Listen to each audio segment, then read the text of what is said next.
This episode is sponsored by Operavi. Operavi is the trusted disruptor in unstructured data management, helping organizations find and unlock the value of data no matter where it lives. Operavi is a vendor-agnostic, multi-tenant software-as-a-service platform that rapidly discovers, automatically classifies, and optimizes highly distributed data to mitigate risk, reduce costs, and exploit data value. The Operavi assessment program for MSPs provides an immediate route to add managed services to your portfolio and serves as a launching pad for follow-up and/or ongoing services such as data cleansing and annual data health checks. To learn more for yourself, visit us at www.operavi.com. You're entering the MSP Zone, a podcast for the managed services community, covering news, analysis, and interviews from around the globe. Elevate your MSP game by staying in the MSP Zone. And now, your host, Charles Weaver. Today's episode has a Weaver outrage meter of low. I repeat, Weaver outrage meter is low today. So you're fine. Everybody's fine. So this is a very jam-packed episode. We're going to be talking actually about a couple of different things, some of them based on MSPWorld and some discussions we had there, some of them based off of discussions more recently in the last few days on different topics, but they're all kind of interesting and more current events type of trends that I always find interesting. And so if I find it interesting, I'm passing it along to you guys because you might also find it helpful and or interesting. Anyway, welcome to the MSP Zone. First stop today is, I suppose, the biggest thing, and it's not official. I mean, we haven't done a press release on this, although I think it's going to be imminent. But I'm gonna go ahead and talk about it anyway because I can. At MSPWorld last week, we had an interesting phenomenon, and interesting, but it was nice to see people who had not seen each other for such a long time getting back together. And going into it, I thought that might be the case, but I was even kind of blown away by how strong the connection was and how much reconnecting took place at the conference, and how good it was to see those people, those peers, friends, colleagues, whatever you want to call them, reconnecting in person, talking, rekindling communications and business relationships, and it was more powerful than I thought it would be. And so you might say, well, how do you know it was more powerful than you thought it would be? What are you talking about? Well, it wasn't just about people being overly enthusiastic about seeing one another, although that was certainly the case. There was a lot of, into the wee late hours of the evening, talking and socializing, and just MSPs, making up for lost time, I guess I could put it. But almost immediately on the first day of the conference, one of our members, who's actually been talking about this for some time, finally said, we were chatting, and he said to me, "Look, when's MSPAlliance going to do a peer group?" And we'd had conversations about this in the past. I said, "What, this is really important to you." He goes, "We're doing it. We need to do this. This needs to happen."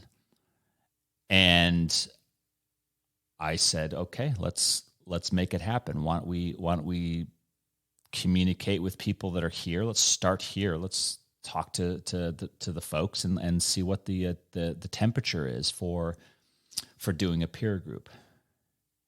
And 24 hours later, we had 10 people, and I would say people, CEOs or director level or higher, but most of those CEOs or vice presidents, or business owners, so a combination of all those, who had all committed and said, yes, we're in, count us in, let's do this.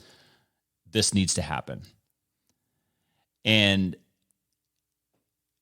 so the momentum of this thing and the desire to be back in person was more powerful than I had realized. And I know there are other peer groups out there, and they do really good work. And our take on the MSPAlliance peer group, and we're working on a couple of names for what we're going to call it, but it's going to be very different than what the other peer groups offer. So I don't look at it as competitive at all. I think it's going to be complementary in many cases, in many ways, but it will be fundamentally different in structure and how it's designed, the information that's shared, how it's shared. All of those things are going to be very different. And my suspicion is it's not going to sit still at 10. I mean, we already have people, joining the list and saying, hey, yeah, I want more information. I want to join. But the desire to meet ongoing in person, not do virtual stuff anymore, not just sit on another Zoom or WebEx or Teams meeting, as powerful as those platforms are, and we've used them to their fullest extent, I think, throughout the pandemic, there is just an undeniable pent-up demand to no longer exclusively rely on those modes of communication, and the desire and the benefit of meeting in person is just, it's there. And especially amongst the senior level management community of the MSPs, they want this, and they want this, and they know what they. And look, these are people who actually belong to other peer groups, which was the funny thing, because I was thinking, well, don't you already belong to a peer group? Don't you belong to that peer group? And they still said, yeah, no, we want this from MSPAlliance. So there's something out there that is not being met, and that was for me a very big eye-opening moment at the conference. Is this momentum is it exists, and we're doing it, so it's going to happen. So. Again, we will make an official announcement sometime, in the next, I don't know, soon, weeks or months, probably more like weeks. If you are interested in participating in such a peer group, I'll only say right now the requirement is you have to be a practicing managed service provider. But send us an email, info@mspalliance.com. Shoot us an email. Tell us who you are. If you're interested, we'll get more information. The MSPs are right now, there's a core group of that dozen or so MSPs that are, we're working together to come up with kind of the ground rules, what the kind of charter of the peer group community is going to be, how they want it structured, how many times throughout the year they're going to meet, how long they're going to meet, what they're going to discuss, how, all the things that typically go into those types of discussions are happening now, and they're happening at lightning speed. We are anticipating our first meeting of the peer group in June in the United States. I know where it's likely going to be. I'm not going to spoil a surprise, but it's likely going to be June. So if this type of thing appeals to you, and again, even if you're all, this is the thing, all of these companies, I'd say half of these companies that were in Florida last week who said that they wanted this already participate in other peer groups. So if you are in another peer group, but you still find this of interest, let us know, because like I said, we're going to do things very differently. And I think as good as those other peer groups are, and all the good work that they do, what we have in that community of MSPs in the MSPAlliance, including companies that are MSP verified, they feel a special bond towards one another. They do want to expand their sphere of influence and their camaraderie, if you want to call it, to other MSPs, and this is what they are demanding. So it's going to happen. It is happening, and if you are interested, definitely let us know. info@MSPAlliance.com, and we'll get you some information. Moving on, the next topic is, again, I don't want to belabor the issue of insurance, because for most people it's like a boring topic. I don't find it all that particularly riveting, but it's incredibly important to talk about. So I'll do it, and I'll try to make it as easy to understand as possible. Last week, we certainly had a lot of discussion around cyber insurance. A lot of the MSPs who I talked to were, I would pass by groups and they would be talking about cyber insurance. One in particular, actually an MSP verified company, had brought up publicly that, because they were in a group and talking about cyber insurance rates for MSPs going through the roof, which is undeniably the reality, right? We know this is happening. It's happened to a lot of MSPs. It may have, you may be one of those MSPs that it's happened to. And in the middle of that conversation, this MSP business owner says, well, we actually were able to negotiate our renewal with our cyber carrier, and we actually lowered our premium. To which, after everybody's jaws were, recollected from hitting the floor, they came back to their senses and said, "Well, how did you do this?" And he said, "Well, we gave them our MSP Verify report, and we said, these are all the ways that we're hitting the little questionnaire that you gave us at the beginning of our renewal process. This report answers all of them. Oh, and by the way, it was signed by a certified public accounting firm. So it's not just like it's a survey filled out by, the administrative assistant of the company. It's actually verified data. And yeah, they got their rates reduced. Not just, it didn't go up, but they went down. So that as the backdrop, I have a phone call yesterday with someone in the insurance industry. This is someone that I trust. I've known this person for over 10, 12 years. 14 years. 14 years I've known this person. And he's not an MSP guy. He's an insurance guy. He's a New York-based MSP insurance professional. So like he's veteran vice president or higher position in a lot of different insurance companies. And we had a kind of just a reconnecting chat, and we were talking about this issue of the insurance industry being incredibly volatile right now. And his comment to me was that there is, in the backdrop of all these companies, these legacy companies who have already been selling cyber products into the MSP sector, who are simultaneously either exiting, they're getting out of selling cyber, or they're getting out of selling cyber to MSPs, or they are raising rates on MSPs. So on the one hand, you have that community.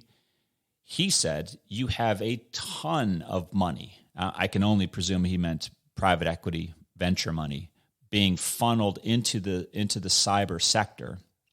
No surprise, right? Cybersecurity has been getting a lot of private equity attention over the last several years. And apparently the cyber insurance sector is also receiving a lot of that attention. So he said there's a lot of money coming into our industry, meaning insurance and cyber insurance, and they are capitalizing on the disruption and the volatility of these super high premiums, because what they're seeing is there's a better way to do things. And I think that was his way of saying the skyrocketing cyber premiums for MSPs are just not sustainable. Like he even knows that, right? So I think that was interesting for someone in the insurance industry to say that. And I agree with that premise. The MSPs are just not going to, there's a point at which they're not going to pay for that much of a cyber premium. It's cost prohibitive.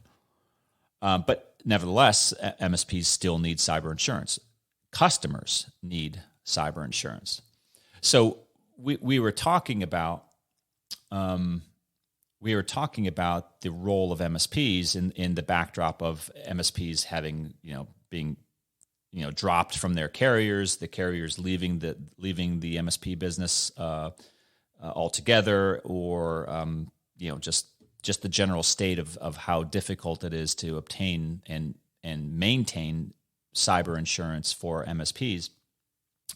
I kind of told this person, well, you are aware, aren't you, that the first party insurance opportunity out there, so first party meaning customers of the MSP. If the MSP is the third party insurance, the customer of the MSP would be the first party insurance. That's an old legal term, but don't ask me why. First party coverage, covering a customer of a managed service provider, is incredibly important. More customers need that type of coverage because remember, the MSP's cyber coverage, or errors and omissions or professional liability, whatever they're classified by whatever product, they all have different names. They cover the wrongdoing of the MSP, right? An MSP's negligence. The MSP makes a mistake. That's where the MSP's insurance kicks in and says, I'm going to cover the customer of the MSP because it wasn't their fault. Well, and that's good. And the MSPAlliance has been long a proponent of that. In fact, it's having insurance is one of the requirements of passing the MSP Verify, right? So it's a good thing. You need to have this. But that's not the whole story, because the MSPs making a mistake, although it does happen, it doesn't happen a lot. I mean, I'm sorry to say, for all of you people out there who think that MSPs are just not secure, you're wrong. I mean, we have a lot of data to suggest otherwise. The MSPs are just not making a lot of mistakes. That does not mean that MSP customers don't get breached, because they do, and it does happen a lot. Well, Charles, how could you say that and then also say that the MSPs are being secure? Those two things don't seem to make any sense. Yes, they do. If you accept the fact that the customer of the MSP could, through no fault of the MSP itself, refuse to do a lot of things that would otherwise have made that data breach incident possible. Meaning that the customer of the MSP still has to accept the recommendations of the MSP in order to be secure. And if they don't, then the customer is, I hate to say it, but at fault. So in those situations, the MSP's cyber insurance is not going to kick in because the MSP didn't do anything wrong. And if the customer wants to be made whole, they have to have their own first-party insurance to cover their omission or negligent act to back up data, to implement multi-factor authentication, all of those things, despite, the urging of their MSP. That's how those two things work. And back to my story, this insurance executive that I was talking to the other day, I said, well, you know that the customers, the end users, when they get these cyber forms, right, these new updated, enhanced cyber questionnaires that ask questions about multi-factor authentication, do you use it? Do you back up your data? Are you encrypting your data? Are you, are you limiting super user, admin access to your domains and your servers and things like that? I said, you are aware, are you not, that the MSPs are actually filling out those forms? And I think that he was pretty surprised by that. Because I told him, I said, the customers almost never understand what is being asked of them on those forms. And so the customers are passing off those cyber insurance application questionnaires to their MSP and saying, hey, do you mind filling this out for me? And we've talked about this on this program before, so it's not new to you. I'm relaying this to you because I think it was new to the insurance guy. I think the vast majority of the cyber insurance community has no clue. They're oblivious to the fact that they're asking these fairly rudimentary, right, based on no standard that I can see, because they're all over the place. You take 5 different insurance carriers and look at their supplemental, cybersecurity questionnaires, and they all ask for different things. So the only common denominator is that they're asking more cyber questions, but none of them have any commonality. So they're not based on any standard. So in my opinion, they're of fairly limited value, if you ask me. But more to the point, the customers don't even know enough about what's going on inside their own network that they have to get the help of their MSPs to fill it out.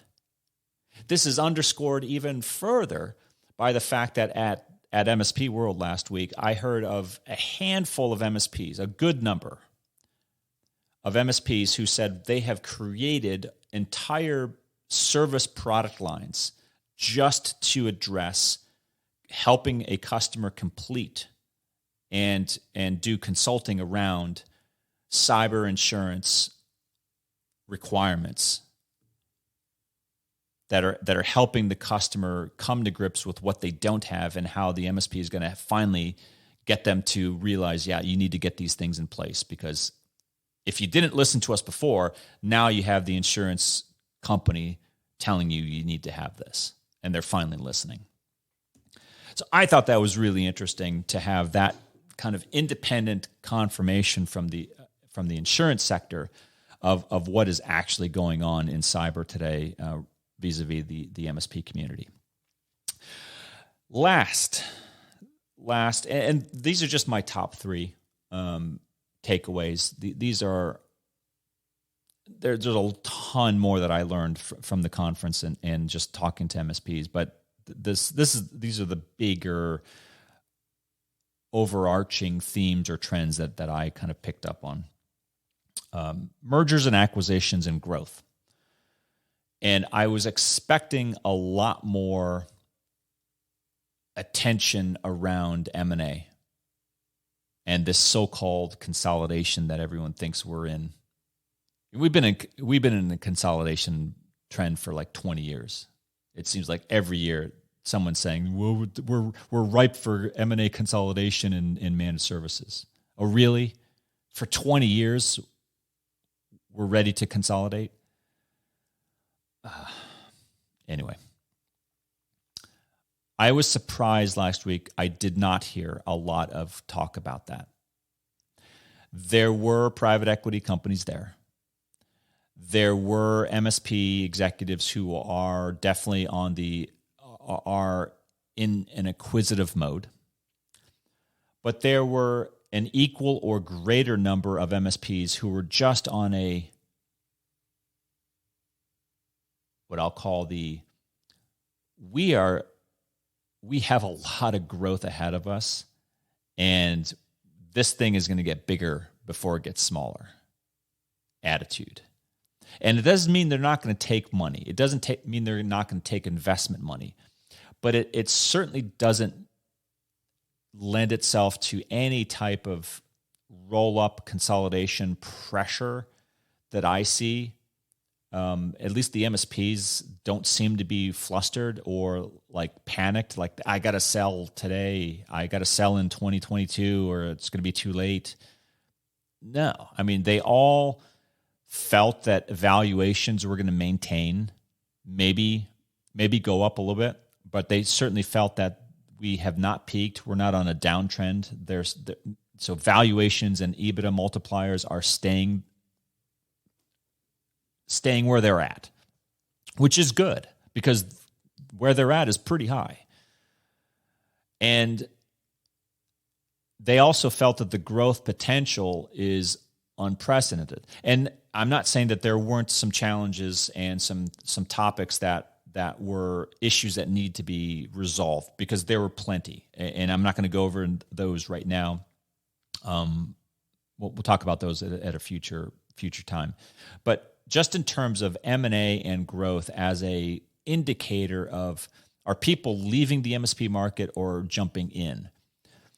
And you've had some of those periods in the past, like certainly 2009, 2010, you had a very big kind of M&A volatility period. You had that same volatility period in 2000, 2001, 2002. But they go away pretty quickly. And I did see some startup MSPs at the conference. And I've been hearing, and we've been getting into the membership, a lot of startup MSPs. So again, for those of you who think that we're in some consolidation period, it's not consolidation. It's something else. We'll talk about that another time. I've talked about it in the past. I don't want to talk about it more today. I'm just letting you guys know.